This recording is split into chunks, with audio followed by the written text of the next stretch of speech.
today.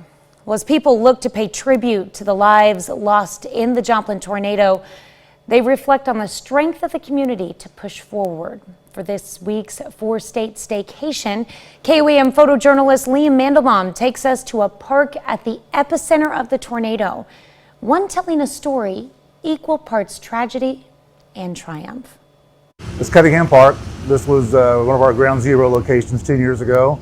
And this was the main spot for the impact of the EF5 tornado on May 22nd, 2011.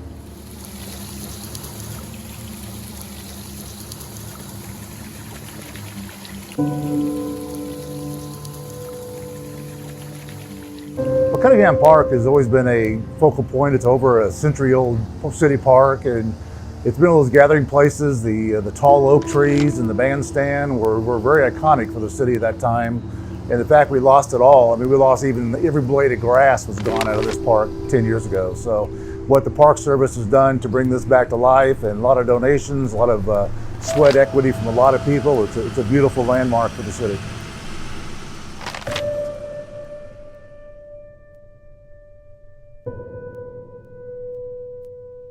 We put a few things in the ground that are great pieces to tell the story. And the pencil sketch houses that are behind me are resemblant of the three houses that were physically there before the tornado happened, but they also house the butterfly garden. And then also here in the park is the names, the bronze plaque with 161 names on it.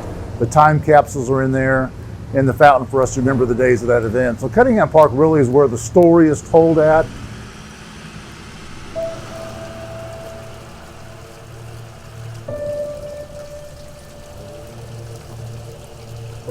So that's very much a tribute to the survivors of the tornado. And I got to say, really the resilience of the people that we have, you know, the families that bounce back, that put their boots up, got their houses cleaned up, rebuild, and are still here in this neighborhood.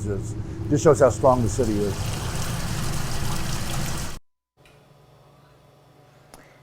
Well, Cunningham Park can be found at 26th and Maiden Lane. The park will be the site of tomorrow's Memorial Run and Remembrance ceremony later in the evening. We'll have more details on our morning show page at KOAMnewsnow.com. We'll be right back.